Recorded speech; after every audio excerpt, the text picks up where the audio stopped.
Hello ladies and gents, and welcome back to another old school video. Today I want to go over 10 tips that will help you and your general old school RuneScape playing experience. These 10 tips I'm going to talk about are just small quality of life updates that Jagex have done throughout the years of old school RuneScape being a thing, which improve the game's quality of life and make it just a more pleasant experience to play it. But the majority of things in this list of tips are things you need to unlock via the options menus or the settings menus, or by speaking to NPCs throughout the game. Most of these things you may know if you're an experienced old school player, but if you're newer to the game or you're just a casual player who doesn't really look into much of the updates that come out on a weekly basis to old school RuneScape, some of these quality of life tips I'm about to share may actually help you and improve your playing experience. So let's get started. We're going to be starting off with Jagex making themed worlds, more importantly World 330, which is themed House Party / Gilded Altar. On this world, players with maxed construction host maxed houses for every player to use that's on that world. And max houses include things like a max agility box, which has like 20 to 30 teleports to different areas. It has the best rejuve pool, which refreshes your HP, prayer, run energy, your special attack and all your stats. Maxed houses typically have the altars to switch your mage spellbook, so you can go from the standard spellbook to ancients to lunars to the arceus spellbook, all with just one house teleport tab. They have a bunch of teleport portals, they have the mounted amulet of glory. They typically have everything a maxed construction house should have, but made available to all players regardless of their construction level. All you need to do is own a player-owned house, which costs like 5k or 20k or something. You do that, you buy some house teleport tabs, make sure you're on World 330, and you have access to a maxed house with all the benefits, which make playing the game way easier. You're doing bosses, you can use the rejuve pool. You want to get around the map, you can just use their jewelry boxes, their glories, the teleport portals. Hell, you can even make teleport tabs here as well. If you don't have a high construction level or plan to get it anytime soon, you can have all the benefits of netting in construction without actually having it. And having access to all these things makes the game way better. Make sure you set your own player-owned house to either Yanel or Rivington. These are the two most popular areas for player-owned houses. Head to World 330. Set your settings so that when you teleport to your house, you end up outside your house, not inside. Look at the public chat for the names of people who are hosting a maxed house. Enter a friend's house, type their name, and now you have access to the maxed house as long as that host is online. Tip number 2 is shift-click dropping. You can enable this in the options menu by doing the following, and this makes it so instead of right clicking and then clicking on drop, you can hold shift and left click to drop any item, which makes hundreds of tasks within old school RuneScape way more convenient and a lot easier to do, the most common of which is power leveling any skills. Fishing, you can power fish trout, these leaping trout here at the barbarian area, shift click drop them for insanely fast fishing experience. You can do the same with power mining iron ore or granite even, which is faster. And it makes inventory management way easier when doing things like quests or slayer or bossing. You can just drop all the garbage, keep all the things you want in no time at all. I can't think of any situation at all in old school RuneScape where not having shift click drop enabled is better for you. This is literally just an option you can enable that many people haven't enabled, which just makes the game way better. Just this small option that isn't automatically enabled when you first play the game. Tip number 3. Using your F keys to navigate your menus. You can keybind all of the menu buttons, or the stone buttons, whatever you want to call them, to F keys. Instead of having to click on each one individually to access it, you can do whatever you're doing, playing the game, fighting monsters, doing a quest. You can continue to click on the game while navigating the menus without having to click on the little stones. And much like shift click drop, it may seem like a very small thing, like it doesn't affect the game overall, but if you're playing this game a lot, or you plan to play the game a lot, and you've bound the F keys to these stones, it just makes it feel a little bit smoother, a little bit faster, and actually gives you an advantage in things like PvP or PvM, or in any situation really, where you can use the F keys to switch the menus without having to click on them. So you can move your mouse to an area where you want to click on the next menu without having to click on that menu first. You can use the F key. My current setup is usually having the combat options on F1, having my inventory on F2, having my prayer on F3, and mixing and matching my F4 key between the equipment tab and the mage book tab, depending on what I'm doing. And here's an example of me using it when I'm doing raids. You have to switch your gear often, you have to eat food often or drink brews often, you have to use and switch prayers often. So instead of me clicking on each menu individually every time I have to do something, which is all the time, I can just use the F keys to quickly switch between the menus, and makes the experience way better and way easier. The next 3 tips all relate to banking and making the banking process better. First off, bank fillers. Bank fillers are a thing you can enable in the settings menu within the bank screen, and it fills up your bank with these stop signs, basically meaning you can't deposit any more items in this bank if they don't already stack with an item in your bank already. And it may seem pointless at first, but it actually makes banking when doing almost any skill way better. So if you have any tools or items in your inventory that help you do the skill you're trying to do, and you need to keep them in your inventory at all times to go through that skill, but you want to deposit the result of that skill, the resource that you get. In this example, fletching, I want to deposit all of these longbows without depositing the knife. You can do that with bank fillers, which means at a click of a button you can deposit all the things you want to deposit and keep all the things that you want to keep in your inventory. Almost any, if not all, skilling activities can benefit from this. Fletching, woodcutting, mining, rune crafting, most skills can utilize the bank fillers to make the banking process way better and way faster. You would want to make sure the tools you're using in your inventory don't already exist in your bank, so once you've placed fillers, there's no space for your tool to be placed into the bank, but the resource you're gathering or crafting or making can be placed in there because it stacks with an item already existing in that bank, even though it's filled with fillers.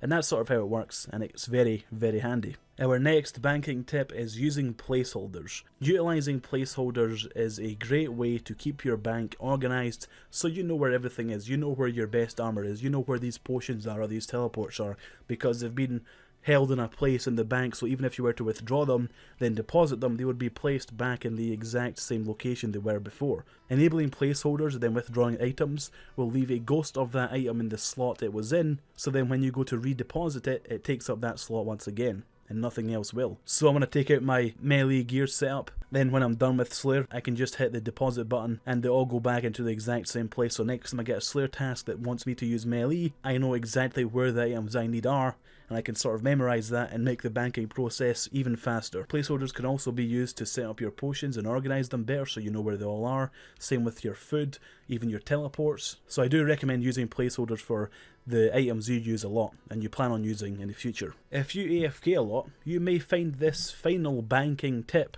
extremely helpful and handy.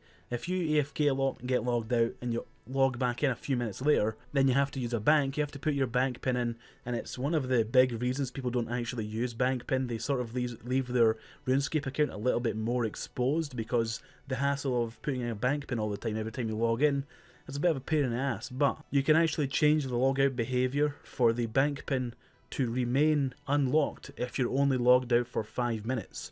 Any longer than 5 minutes, then the bank pin will turn on again. Say you're doing some skilling activity, you go AFK to get a drink of water, get sidetracked and speak to someone or whatever, come back, you're logged out. When you log back in, if it's been less than 5 minutes, you don't have to put a bank pin in again. If your account is logged in on a different computer, on a different IP address, it automatically turns back on regardless of the time. This only works if you're using the same device on the same internet connection. And another tip, which is sort of related to banking, so I'll stick it on the side here, is decanting potions. If you have a medium to high level RuneScape account, you may find yourself using a lot of potions. Combat potions, prayer potions, stamina potions, restore potions, range potions, Sarah Brews. If you come to the Grand Exchange and withdraw every potion that isn't a 4-dose potion, you can withdraw them noted as well in your inventory, then speak to this NPC, the Grand Exchange. He is below the Herblore icon at the Grand Exchange. You can right click, decant all the 1-dose, 2-dose and 3-dose potions in your inventory, even if they're noted, to become 4-dose potions so you don't have to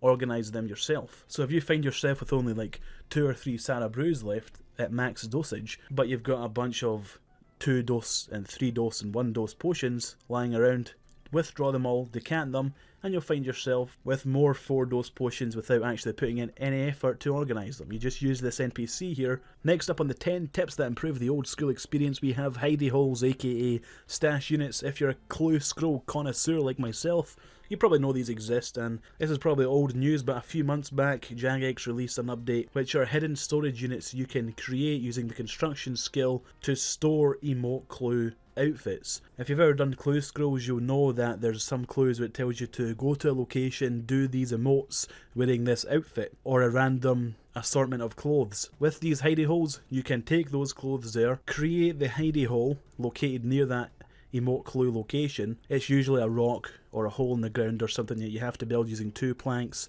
10 nails, a hammer and a saw. Do your clue, then store the clothing in that box, in that stash unit. So next time you have this clue step, you don't have to keep these random items in your bank to take up bank space, unnecessary bank space. You can store them in these hidey holes here, and you can actually check which stash units you have and have not built using this notice board here at Watson within Zia. If you go to the centre at the big castle, you just run south, there's a house here with Watson in it in House Assidious, and on the wall is a notice board that tells you which stash units you have and have not built. So if you have some spare time and you've leveled construction, check if you can build a tier of stash units, easy, medium or hard or whatever, and build them so when you get the clues you don't have to worry about emote clues. And it actually makes a big difference in the speed of the clues and the convenience of doing clues.